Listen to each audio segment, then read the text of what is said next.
I'd like to now turn to the report itself. I'd like to turn to Francesca Piri, who carried out the research for the project, to present the report that we're presenting here today. By the way, the report is now available on our website for download, and the link will be displayed at the end of the webinar. Francesca is a freelance researcher and communications consultant, and worked with WAC Europe on a previous project assessing how refugees and migrants are represented in the media in Europe. Francesca, over to you to present the report. Yes, thank you, Stephen, and good morning, everybody. Yes, we have the slides. So I will give you a quick run through the project and the report that we're launching today. Just a few introductory words. So the idea for this project came from an earlier one. That was the 2017 Refugees Reporting Project, where we analyze how migrants and refugees are of European countries. And what we saw then was there was a big gap in our analysis which related to social media. So that's why we decided to then focus this follow-up project, the second part of the project, entirely on social media. And the objective of the current project that we're presenting today, breaking down the social media divide, is not only to identify strategies to address hate speech on social media, but also to find just more practical ways and practical suggestions to create a respectful online environment. So a space where everyone is free to say their opinion and to do that in a respectful manner, as long as they do it in a way that does not infringe on the dignity of others. And to create that, sometimes we may have to deal with hate speech or hateful content online. So that's why we provided in this report a series of practical tips and suggestions on how to do just that. And the report that we're launching today is particularly aimed at individuals or small groups and small organizations who do not have a lot of experience in managing social media, but who are really keen on engaging more, and they want to do something when they see hateful content online. And just as a final introductory remark, so when we started this project, we wanted to focus specifically on hate speech targeting refugees and migrants. And soon after we started, we realized that this narrow focus was not always achievable, but also not always helpful. So while we still tried to keep it focused on that, sometimes we adopted a broader lens. So we discuss hateful content more in general and targeting different groups and different communities. So we can go on to the next slide, please. Thank you. Right, so getting to the nitty-gritty of the report. So when we start talking about hate speech, we enter, as with many subjects, a kind of a gray area. And there are a number of difficulties revolving around the concept of hate speech. The first one of these difficulties is that there is no clear-cut, universally accepted definition of the concept of hate speech under international law. So what you see on the screen is just one example, and please only take it as one example. This comes from the Council of Europe. And what we saw analyzing different types of definitions is that hate speech requires that there is an individual or a group of people who are deemed as being other, as being different, as being inferior in whichever way. And then it builds upon this image to create more and more negative stereotypes until it becomes something more violent and something really hateful. The other aspect that's difficult related to hate speech is to understand how much of it there is online. So we know that there is hate speech only insofar as hate speech is reported. And people may have many different reasons for not reporting it when they encounter it. So for example, they may not feel comfortable with the process of reporting, or they may not trust it. So what we know for sure is that hate speech is underreported. But even when we look at the part of it that it's reported, we can see that it's been on the rise over the past few years. And we can now move on to the next slide, please. Right, so the other concept that comes up very often when we talk about hate speech is freedom of expression. So freedom of expression is, of course, one of the most fundamental rights. It's what allows democracy to thrive, a free media to be able to hold accountable different actors in our lives.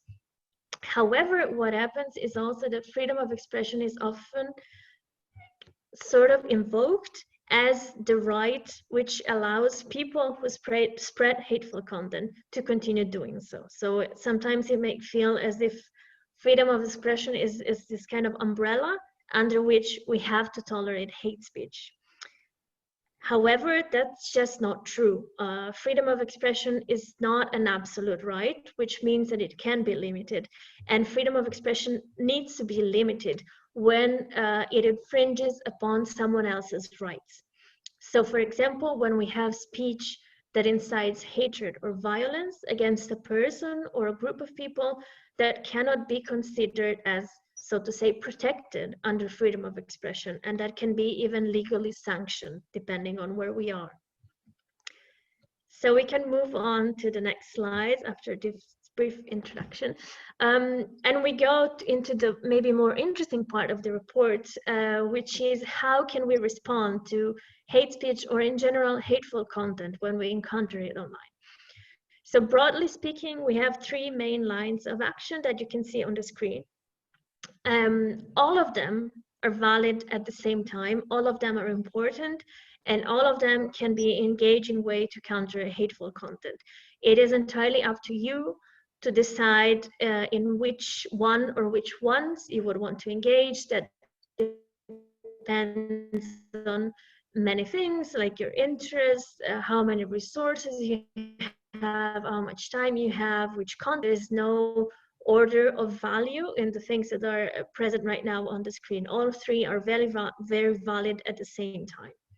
So I'll just briefly walk through them.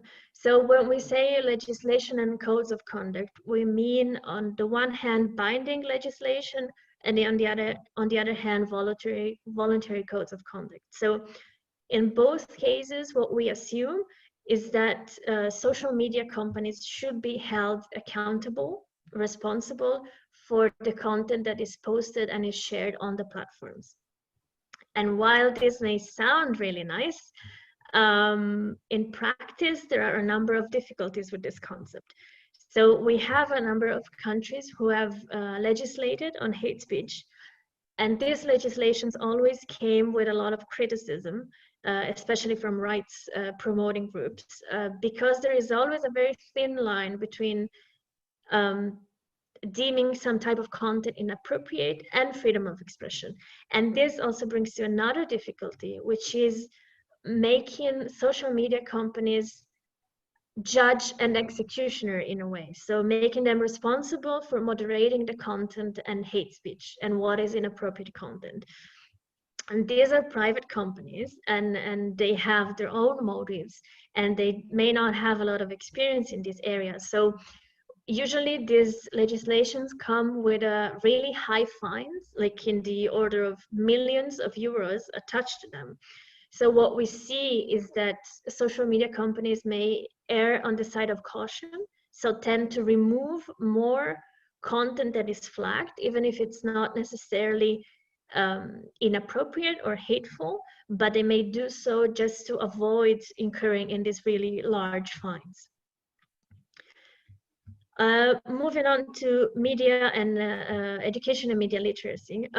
So education and media literacy are preventive tools. It's a preventive approach. It's of course very important. And the idea behind it is that the more we understand about how content is created and shared and how content spreads on the internet, the more we will be able to stop hateful content from spreading. So when we develop this not just critical thinking, but also critical clicking, so to say, we're able to question the sources that we see online. We're able to question the information and to ask for more information and to double check certain sources that we may not be familiar with.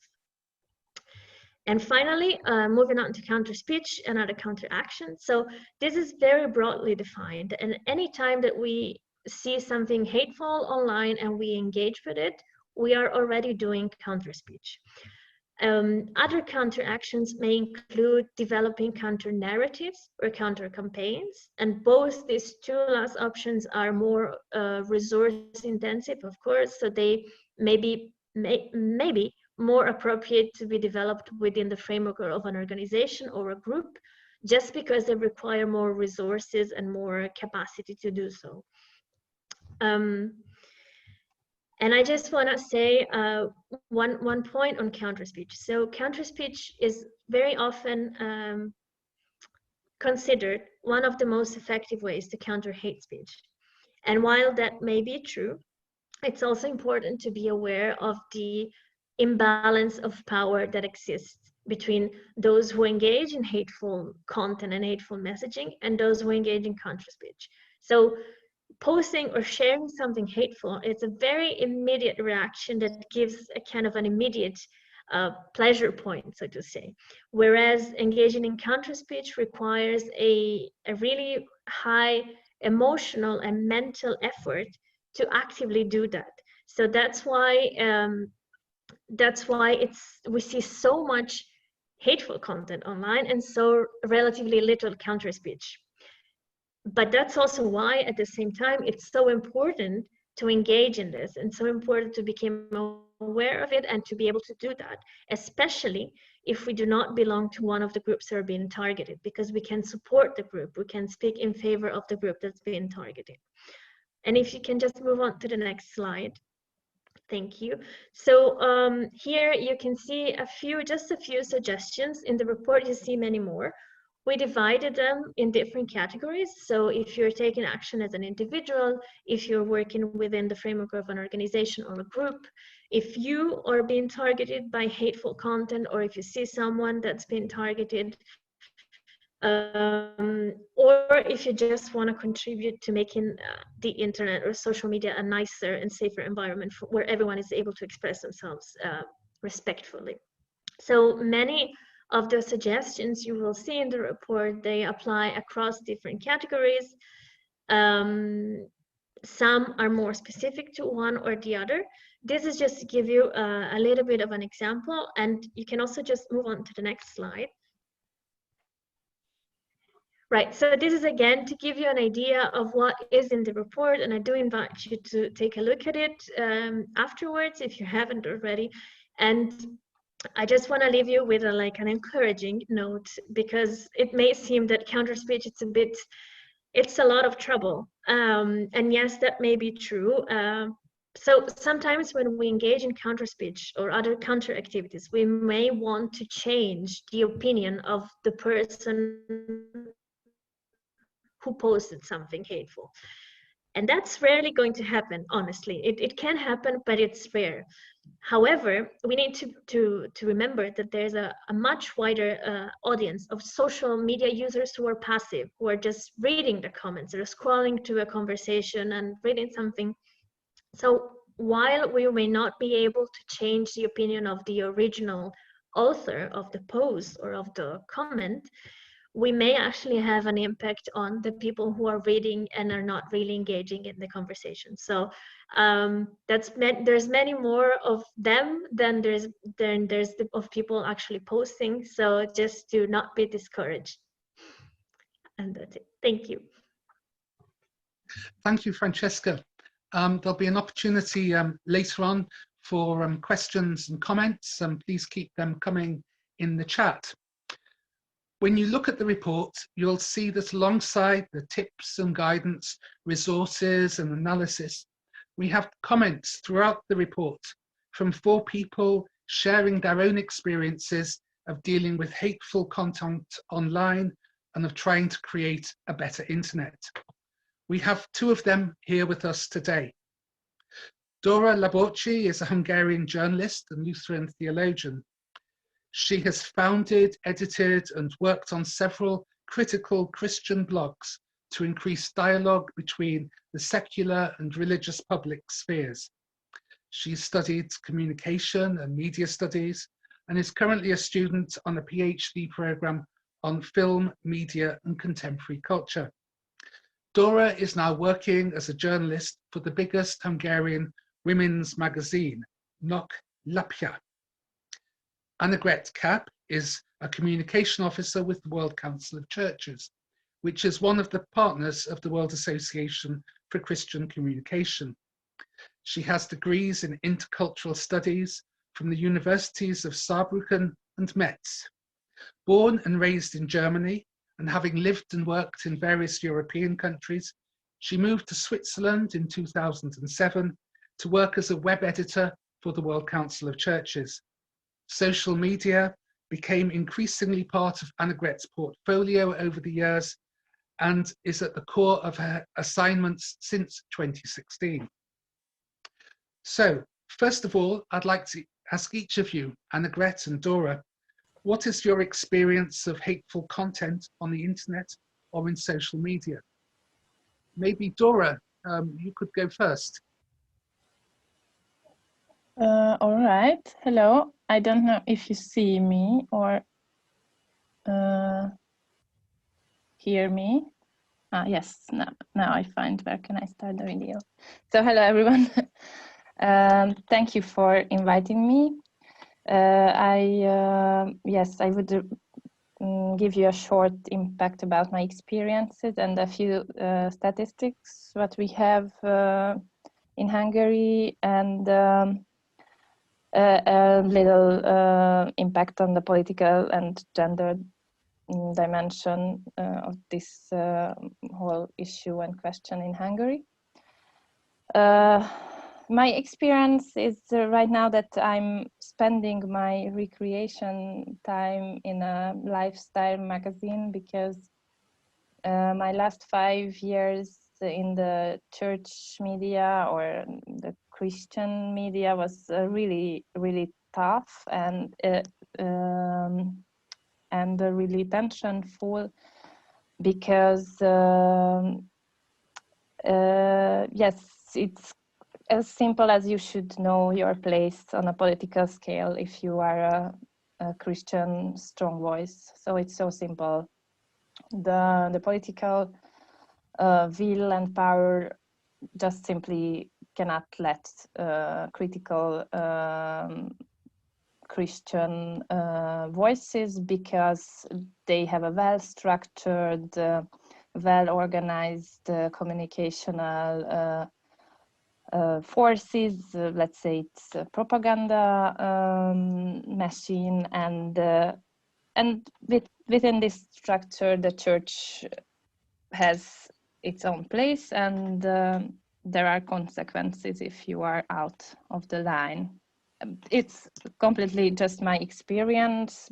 I'm saying it because I knew after my articles that which topic is not acceptable, and I could really know that when I will get phone calls from upper levels on the hierarchy. So this is the church part of it, but there is also political and practical side, that this whole hate machine, this online hate machine, is a really well organized something. Every critical strong voice sites has their own trolls, who are follow you and keeping this kind of false conversation going. So they are always asking questions that aren't really connected to the topics, just to undermine your message or your real topic. And the most important thing is that's never a critique about the content what you are writing or trying to share. It's always something hateful stuff. And as a female journalist, I often experienced that it's really sexist and really about your outfit, and it's so no, it is just not about your age or how you are looking. It's the problem is that you are a female journalist and you are a symbol of something that they don't like equality, democracy,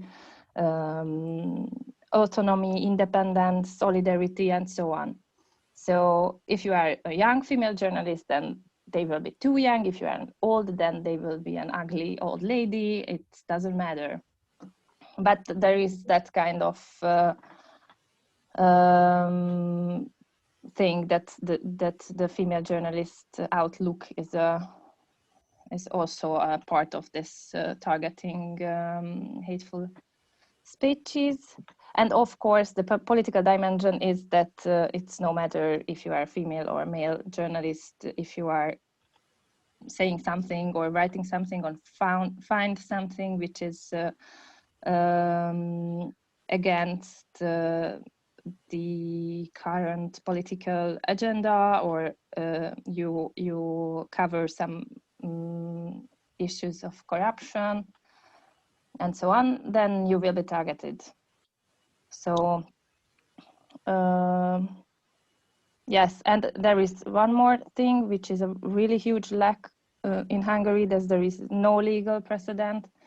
So there won't be any journalist who went to the court to take an issue about it. So it's that kind of atmosphere that, okay, it's come with the job, that's it, we have to deal with it, you have to deal with it personally, so there is no professional support and no legal precedent. And I think it's this kind of thing which has to improve if we could, if we would like to create a safer place for everybody who is working in this online scale. Thank you, Dora. So that's it. Thank you. I think you've illustrated very clearly how this interlocking of hate speech around issues around political content, but also the way in which the characteristics of people are denigrated, particularly, as you suggest, female journalists. Annegret, what sort of experience have you had with hateful content online? Well, I handle various social media accounts for the World Council of Churches. Currently mainly the Twitter account, but I've also been taking care of Facebook a lot. That's the two main ones we use. And in doing so, I guess it's about once a week that I see something where that comes as a response, as a comment to one of our posts, where I think, well, the internet would be a better place if people wouldn't see comments like this. And then I may or may not actually act on it and block that person, depending on some consideration. I think we get to that later. Of course, at any time, if I have time and I want to find hate content, it's not difficult at all for anybody. You just need to go to any timeline of a major news outlet or politician, or actually just any account that's regularly posting on topics such as religion or migration or women's rights, or actually anything that has to do with group identities, and you'll see some responses that are hateful.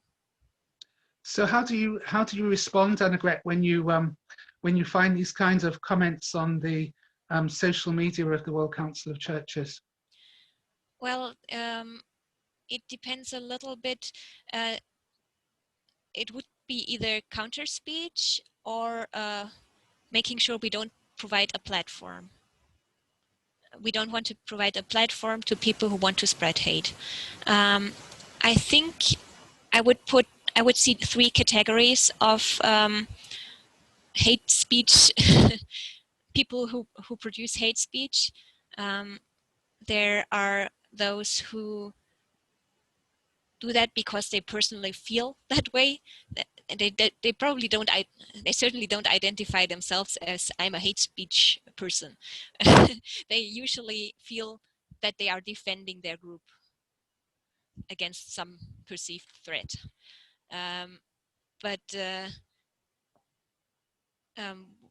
Why I say this is hate speech is because they're targeting, treating another group as inferior.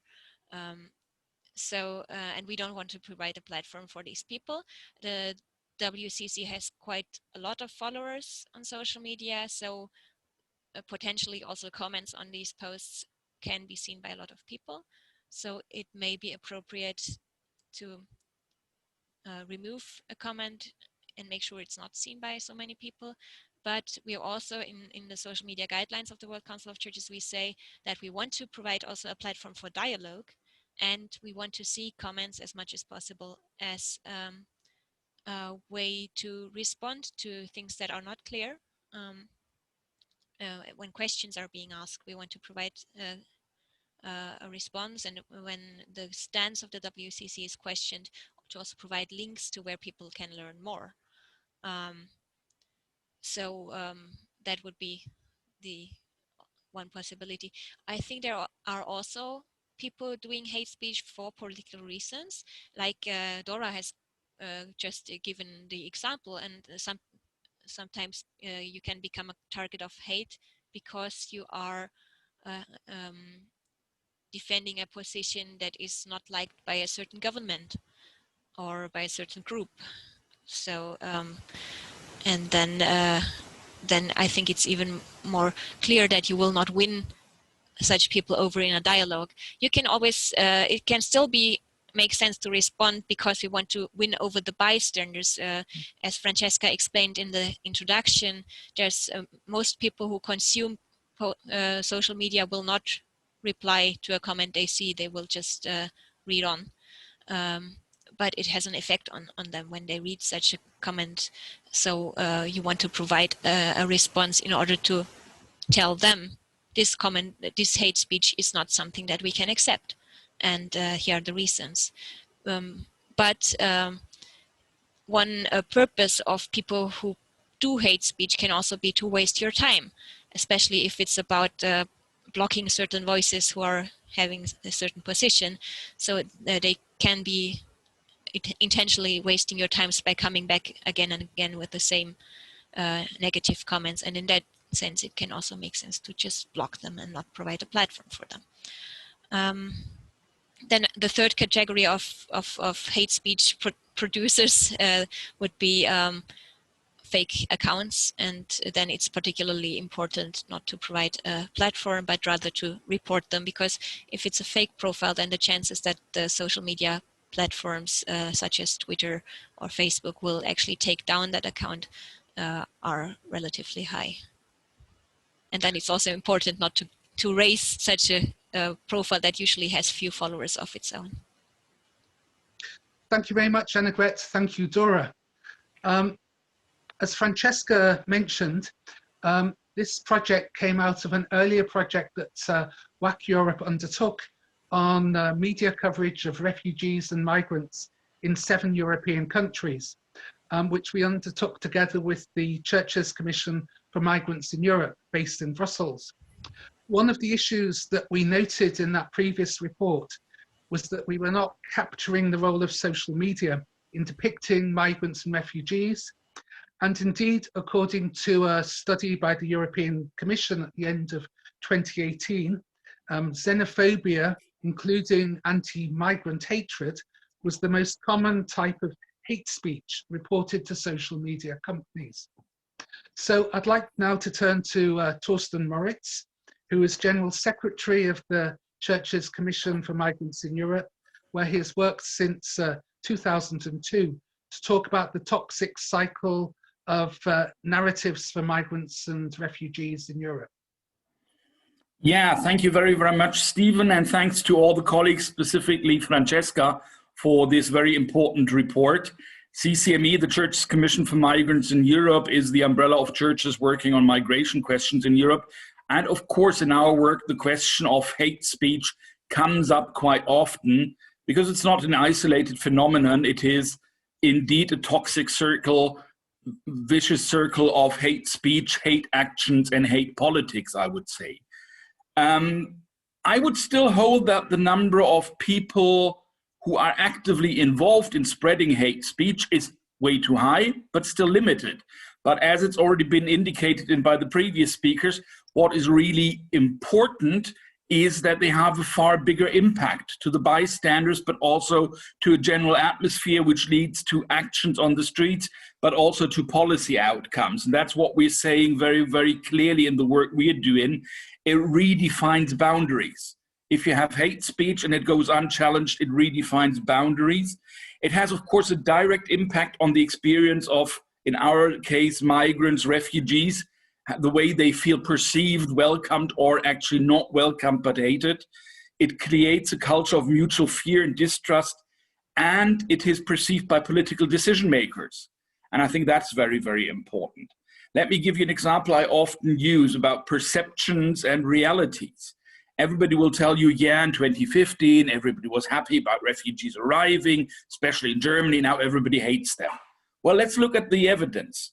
We have in Germany, indeed, in 2017, an election where for the first time an extreme right party enters parliament after World War II. Well, in that dimension, after World War II, elected by 5.3 million. That's quite a lot, 12% of those who went to election. And the same year, we have a study by the Ministry for Family Affairs, Senior Citizens and others, who looks into volunteer engagement for refugees. And that study finds that there's, in 2017, 8 million people actively supporting refugees once a month at least, and another 8 million given money to them advocating. So we have 16 million here and we have 5 million here. But we hear about the 5 million, not by the 16 million. So that is a classical case of perceived discussions and perceived popularity of positions and the reality. And a lot of that is indeed shaped by the discourse, which we have people on the street, but also in social media. The mainstream moves because there's a need felt to appease the political right, the populists, to say, oh, they're getting out of hand if we don't follow their agenda a bit. And the political leaders begin to accept a certain terminology, certain terms, certain portrayals of minority ethnic groups, refugees, migrants, which have been unacceptable until now, are becoming common sense, are being used by the political mainstream. And the good-willing leaders are afraid. Something we very often see in the advocacy we have, that political leaders tell us, we agree with you, but we're afraid of our electorate.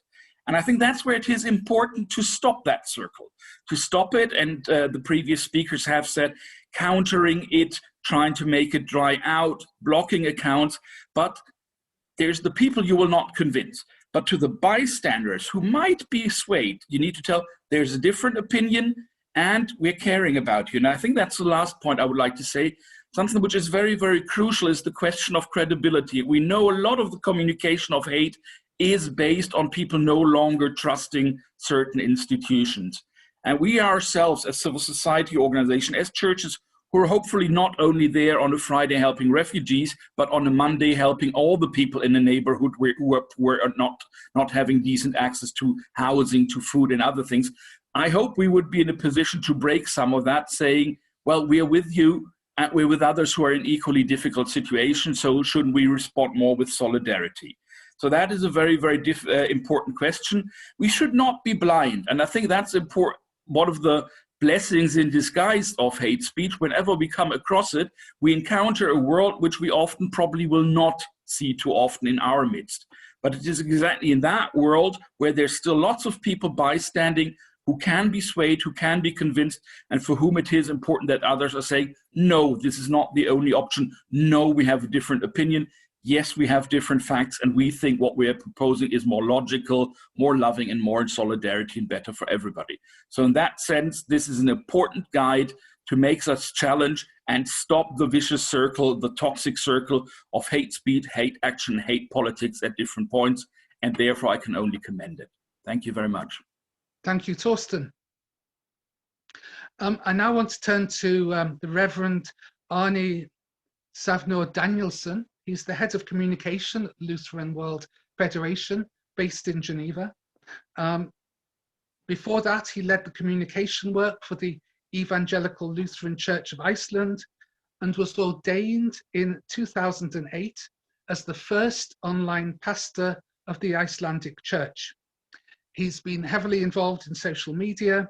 He's also a member of WAC Europe's Regional Executive Committee, and he will share his experiences working with the LWF, tackling hateful content and why Christians should respond. Thank you, Stephen. Let me begin with, can I have the second slide? Let me begin with a prayer which arguably may be the second best known prayer in the world, namely the Serenity Prayer, written by American theologian Reinhold Niebuhr, of course, second best after the Lord's Prayer. And actually set out a premise which builds on that prayer. When we encounter and address hate speech online or offline, I think we need the three elements mentioned in the prayer. We need courage, we need serenity, and we need wisdom. Good morning to those of you who are in my time zone. Good afternoon to those of you who may be somewhere else. Good evening, all depending on where you are and when you watch this. It's good to be with you today. Thank you, Stephen, for the opportunity to share some remarks on what could inform a Christian response when dealing with hate speech. Now, I'm a Lutheran theologian, so what I'm saying builds on that tradition. But before I go there, I really want to commend WAC Europe for the report, which I think is quite useful in analyzing the situation, and even more than that, in equipping churches and members of churches to engage in the public space and to help shape the public space as a just and hopeful space. Can I have the next slide? In 2016, the Lutheran World Federation published a document which was called The Church in the Public Space. Mm-hmm. Which space? This was the outcome of a study process that brought together scholars from around the world to discuss the role of religion in society.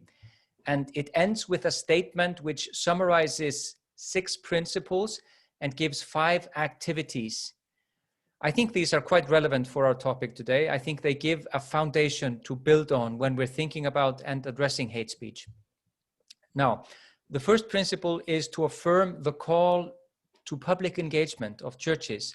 We are called by God to be transformative agents in the world. The second is a commitment to strengthening public space as a just space for all. This means ensuring equal access, ensuring safety and meaningful participation. The third is an affirmation of the public role and responsibility of religious communities who should contribute, for example, by articulating publicly their understanding of a just and peaceful society, advocating against oppressive structures, serving people in need. And here I would need the next slide.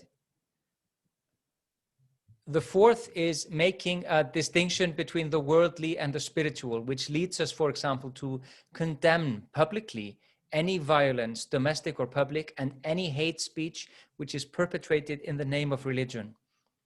The fifth is an acknowledgement that the public space is a shared space that should be participatory. And the sixth and final one is an affirmation of human rights as an important tool to enhance justice and peace. And here I need the next slide. Now, on the basis of this, there is a commitment to 5, we could say, key activities in the public space. The first is working towards inclusion and participation. The second is building relationships of trust. The third is challenging injustice. The fourth is highlighting signs of hope. And the fifth is empowering people of need. And if you look to the slide, you will see that, these are the A, B, C, D, E's of engagement. Now, we know that a lot has changed in recent years. Our ways of communication are changing. We're dealing with a rise in populism. We're dealing with a real surge of division and hate speech online. New media have emerged that are offering unheard opportunities for engagement and communication. And we know that these can both be used for good and for bad. But I think our principles for engaging with the public space have not changed. Can I have the next slide? Churches are called to participate, not to retreat. They are called to be active in public discourse, to engage in social media, to interrupt hate speech, empower people, and defend those who are oppressed. Churches are called to be voices of justice and peace publicly, to speak out, to reject violence, to reject any speech that belittles people and puts them down, to raise voices of non-violence and to give them space, to name violence, abuse, labels, anything that puts people and groups down. And the third is churches are called to build bridges between people, to work against any attempts of creating an us and them. Next slide. In September last year, LWF General Secretary Martin Junge addressed a conference called Peace with No Borders. It was held in Madrid, if I remember correctly. And in a speech titled Disarm the Hearts and Hands, he said, "The path to nurturing a culture of non-violence will be plagued with roadblocks or setbacks. However, as faith communities, we must not be known as communities of fear. The defining feature of faith communities is faith, not fear. Faith, not fear, is our defining feature. And I think the second best known prayer offers one way of unpacking that, also in the context of hate speech. If I have the next slide. When we're dealing with hate speech, we need to have courage to speak out against injustice. We must have serenity to accept that change may happen more slowly than we want, and we need wisdom to guide us as we participate in the discourse, speak out for justice, and bridge divides with hope. Thank you. Thank you, Arnie. I'd like to ask the comment moderators whether there are any comments or questions they'd like to share with from the chat.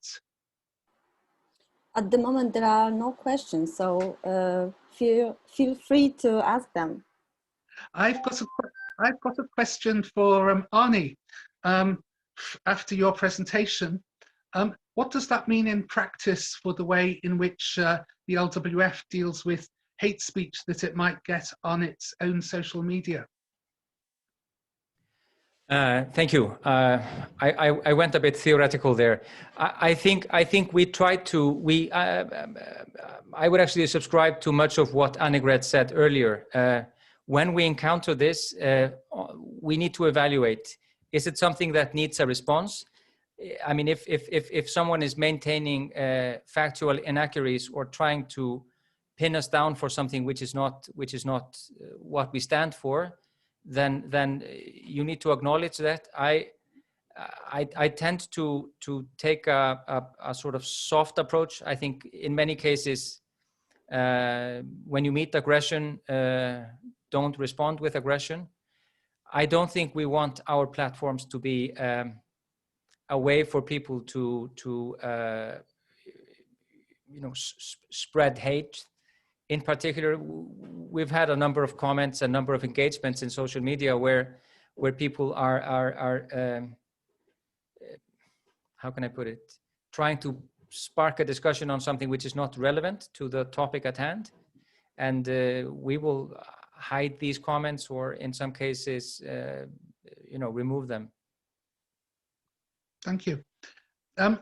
Francesca, I'd like to come back to you and ask whether, when you were doing the research for this report, was it your feeling that hate speech is increasing, an increasing phenomenon, or is it something that exists and is kind of unpleasant but relatively stable? Thank you, Stephen. Yeah, this is a difficult question. So, as I said, it's actually very difficult to quantify it because we don't know exactly what is the real extent of this problem. But I would go back to what Thorsten said and the example that he provided about Germany and the AfD voters versus people who are actively supporting refugees. So I do believe that the people who, this is just my personal feeling, so it's not based on any data actually, but I do believe that the people who are actively engaging in posting or sharing hateful content are actually a minority, but they are very vocal. So this goes back to why it's so important to actually engage and do some counter activities, because there's many more of us, not only that are just silent bystanders, but there's many more of us who have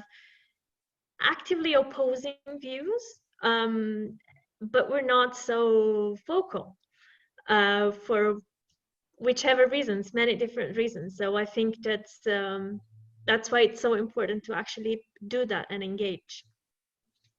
Thank you, Francesca. I'd now like to turn to Elżbieta Kutanovic, who works with the Conference of European Churches in Brussels, and for which the issue of hate speech has become an increasing concern in recent years. Elżbieta is working as a senior human rights advocate towards international organizations. She's editor of the Human Rights Training Manual for European Churches, and in 2009-2010 was a member of the advisory panel of the European Union Fundamental Rights Agency, again nominated a couple of years later. I'd like to invite her as the closing presentation to give a short outline of how dealing with hate speech has become part of the work of the Conference of European Churches, and particularly to introduce one initiative that they undertook recently. Thank you, Stephen. Greetings from Brussels, and thanks to the colleagues from the World Association for Christian Communication for inviting Conference of European Churches to contribute with their experience on the topic, breaking down the social media divides. I have read thoroughly your toolkit, and it's really useful, and I think we will be using it in the human rights program that we are planning to organize in the future on the issue of freedom of expression. How do we combat as churches and religious communities hate crime and hate speech in general? So last year, actually in 2019, we have organized Summer School on Human Rights. This is our ongoing program, which runs already for 7 years. And the topic was stand up against hate speech. Together, we have done this in the coordination with the Portuguese Christian Council of Churches, where we brought around 50 people who received interdisciplinary training on freedom of expression, hate speech, hate crime, and how to prevent incitement to hatred in a religious context. So the main reason why we did what we did was because of the rising populism in Europe and in the world in general.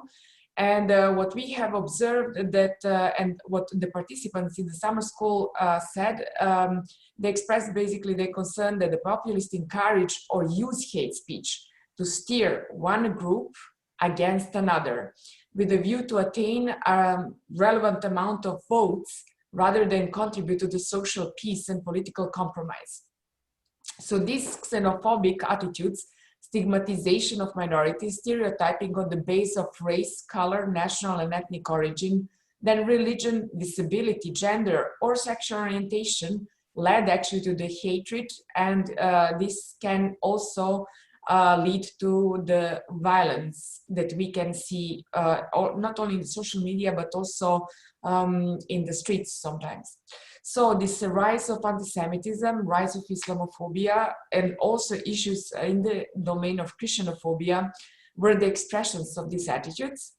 And they were not limited also to be clear to religious groups, but also they affect groups like refugees and migrants, what you have mentioned before, and what was basically the major force for you to start up this research and explore the material for this toolkit, but also in general for Roma people and also other minority groups. So we were really looking into the hate speech and hate crimes for various vulnerable groups in the society.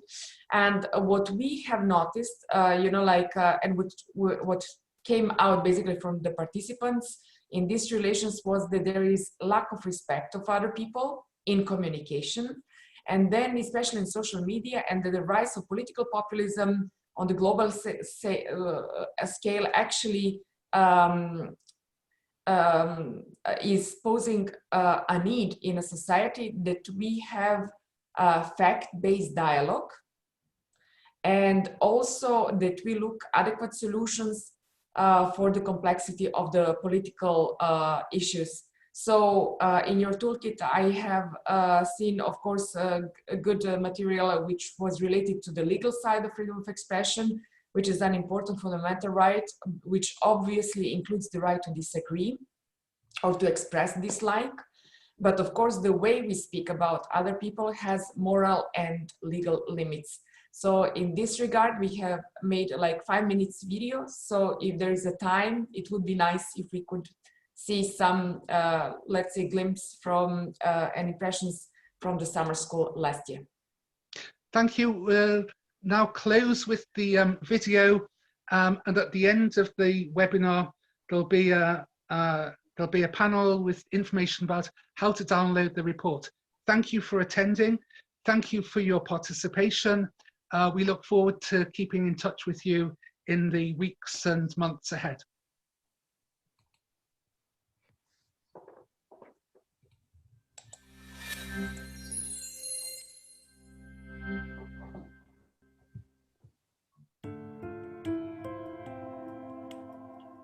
Religious intolerance is on the rise in many countries across the world. Jews, Muslims, Christians, and people belonging to other religious groups, especially minorities, are experiencing more discrimination, hatred, and even persecution. Hate speech is increasingly widespread, particularly on social media.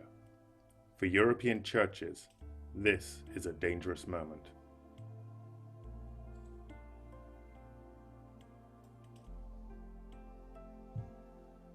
The Conference of European Churches addressed this issue in Lisbon, Portugal at its 2019 Summer School on Human Rights. Some 60 participants from various churches and religious communities came together to discuss hate speech. What is it? Why is it happening? How does religion get caught up in it? And what can we all do to stop it? First of all, what is hate speech? On June the 18th, 2019, United Nations Secretary General António Guterres launched the UN Strategy and Plan of Action on Hate Speech. The strategy does not legally define hate speech, and it notes that there are disputes about what hateful speech is. Nonetheless, hate speech is understood in the UN document as any kind of communication in speech, writing, or behavior that attacks or uses pejorative or discriminatory language with reference to a person or a group on the basis of who they are. In other words, based on their religion, ethnicity, nationality, race, colour, descent, gender, or other identity factor. As this is a very complex subject, this video offers some impressions from the participants and lecturers during the summer school.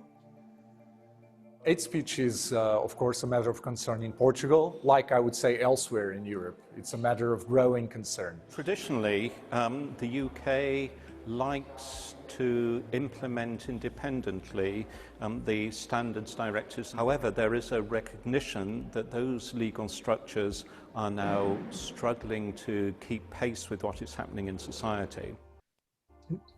How dangerous is hate speech? There is obviously anti-Semitism, there is Islamophobia, there's anti-Christian hate and such. Comes like little drops of poison, poisoning our life in all its dimensions. Hate speech comes in many forms. Sometimes it's directed against religious groups, while at other times against minorities like immigrants, refugees, or disabled people. Why is hate speech growing?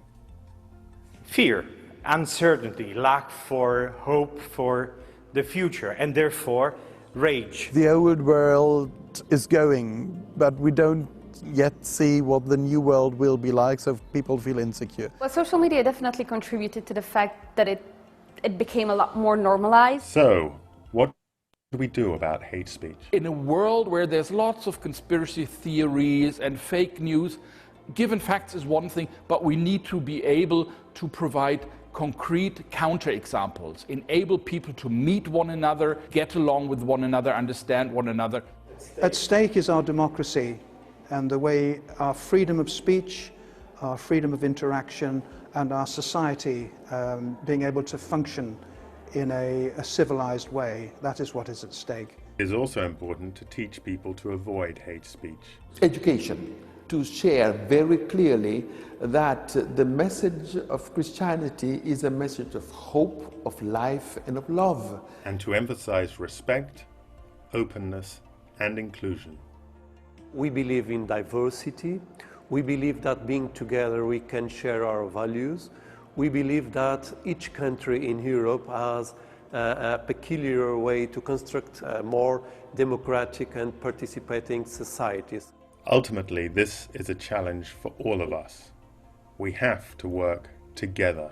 I think it's very, very important, first of all, that churches show leadership in contesting some of the political discourse. One of the really interesting things to do is to welcome these people which were subject of hate speech in the church, and to do it publicly in order to say these are our brothers and sisters in Christ, we welcome them.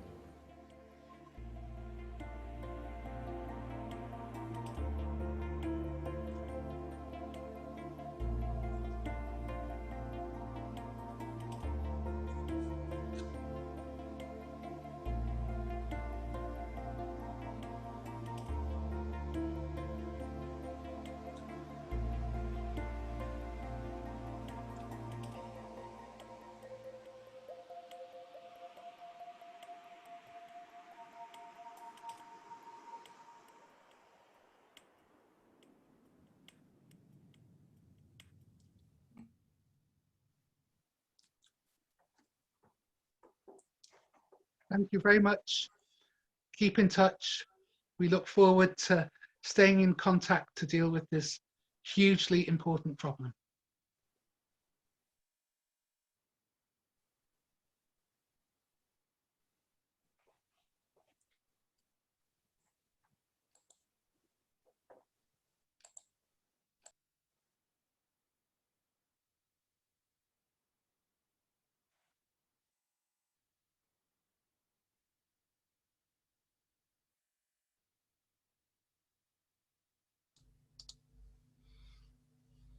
Thank you and goodbye.